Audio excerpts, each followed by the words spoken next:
مادی طاقت کے آخری جو عروج ہے، جس کے پاس مادی طاقت انسانی تاریخ میں سب سے زیادہ ہوگی، انتہائی سوفسٹیکیٹڈ ٹیکنالوجی اس کے پاس ہوگی، اس کے خاتمے کے لیے اللہ نے اپنے اس بندے کو منتخب کیا ہے جس نے کبھی زندگی میں ایک تلوار بھی نہیں چلائی، جس نے کبھی ہماری اصطلاح کے مطابق کوئی جہاد نہیں کیا، جس نے کبھی کسی فوج کی قیادت نہیں کی، جو سر تاپا روحانی شخصیت اور عجیب غریب روحانی طاقت اور تاثیر ان کے پاس تھی۔ آپ سن چکے کہ وہ مردوں کو زندہ کر دیتے تھے، وہ مٹی کا پتلا بناتے تھے اور اس پر دم کرتے تھے، وہ زندہ پرندہ بن کے اڑ جاتا تھا، وہ بیماروں پر دم کرتے تھے اور اندھوں کے آنکھوں میں روشنی آ جاتی تھی۔ عجیب روحانی تاثیر، عجیب روحانی طاقت، اس روحانی طاقت کو اللہ تعالیٰ نے روک کے رکھا ہے، شاید یہ سبق سکھانے کے لیے کہ مادیت کا مقابلہ تم صرف مادیت سے نہیں کر سکتے، تم کو مادیت اور سائنس اور ٹیکنالوجی کے مقابلے کے لیے بہت زیادہ توجہ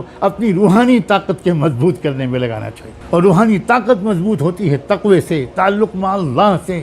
گناہوں سے بچنے سے، کثرت ذکر سے، خلوت اور تنہائی کے اہتمام سے، صالحین کی صحبت سے۔ روحانی طاقت نماز سے، رکوع سے، سجدے سے، تلاوت سے، ذکر سے، طواف سے، حج سے، روزے سے، صالحین کی محبت اور ان کی نظر میں آنے سے اسے روحانیت بخشتی ہے۔ پتہ ہی چلا کہ اس آخری دور میں دشمنوں اور شیطانی طاقتوں کے حملے کے لیے سب سے زیادہ توجہ جو کرنی چاہیے تم کو، وہ اپنی روحانیت کو مضبوط کرنے کی طرف کرنی چاہیے۔ تم خالی سائنس اور ٹیکنالوجی پر محنت کرتے رہو گے تو تم 500 سال بھی اگر محنت کرو گے تو تم وہاں نہیں پہنچ سکتے جہاں تمہارا دشمن پہنچ چکا ہوگا۔ اس لیے تم بے شک ضروری حد تک تم اسباب اختیار کرو، بالکل وَأَعِدُّوا لَهُم مَا اسْتَطَعْتُم مِّن قُوَّةٍ، جو کر سکو وہ کرو، لیکن تنہا اس پر انحصار مت کرنا۔ تمہیں غلبہ پہلے بھی کبھی تنہا ظاہری اسباب کے ذریعے سے نہیں ملا تھا، اور آئندہ بھی کبھی بھی تم کو صرف ظاہری اسباب کے ذریعے غلبہ نہیں ملا۔ اگر ظاہری اسباب ہی فتح و شکست کے معیار ہوتے تو بدر میں کبھی اہل بدر کو 313 صحابہ اور ان کے قائد محمد رسول اللہ کو فتح حاصل نہ ہو۔ فرشتے اتارے گئے تھے وہاں۔ کیا مطلب فرشتے اتارنے؟ فرشتے روحانی طاقت کو مضبوط کرنے کے لیے آئے۔ وما جعلہ اللہ الا بشرا لکم، یہ بشرا جو قرآن میں 2 مرتبہ کہا گیا ہے کہ یہ تو ہم نے تم کو اندر سے قلبی سکینت عطا کرنے کے لیے دیا تھا۔ یہ قلبی سکینت روحانیت والوں کو ملتی ہے، اور ہم دیکھ رہے ہیں ہمارے پڑوس میں دنیا کی غریب ترین قوم ہے، کچھ نہیں ہے ان کے پاس، اور ہم یہ دیکھ رہے ہیں کہ پچھلے 40 سال تو ہو گئے دنیا کی سب سے بڑی مادی طاقتوں نے باری باری ان کو اپنا غلام بنا لینا چاہا، لیکن آج تک کوئی کامیاب نہ ہو سکا۔ کوئی دنیا میں کہہ سکتا ہے کہ ان لوگوں نے مادی طاقت سے ان دشمنوں کو شکست دی ہے؟ ہرگز نہیں کوئی کہہ سکتا۔ بے شک وہ مقابلہ بھی کرتے ہیں، لیکن ان کو پہچاننے والے یہ بات جانتے ہیں کہ ان کا بھروسہ مادی طاقت پر کبھی نہیں ہوتا، ان کا بھروسہ روحانی طاقت پر۔ میں اپنے نفس سے بھی کہتا ہوں، اور دراصل اسی کے بیان کے لیے میں نے عیسیٰ علیہ السلام کے نزول کا تذکرہ بھی شروع میں کرنا ضروری سمجھا،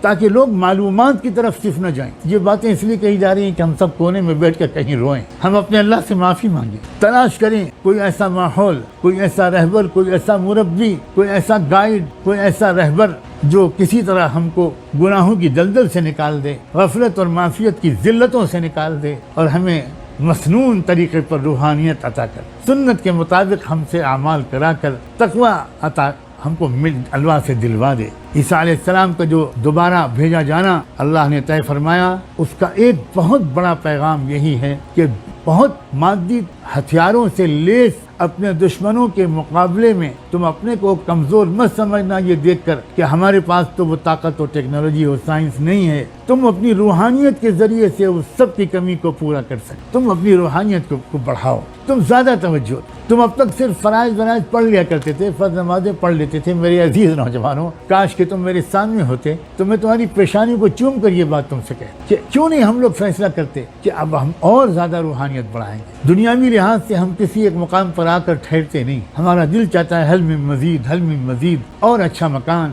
اور اچھے کپڑے، اور اچھی گاڑی، اور اچھا موبائل، اور اچھا یہ اور اچھا وہ۔ تو کیوں نہیں ہم اور آپ سوچتے کہ اور اچھا تقوی، اور اچھی نماز، اور اچھے رکوع، اور اچھے سجدے، اور اچھی دعا، اور اچھی بندگی، اور اچھا اللہ سے تعلق محبت والا بھی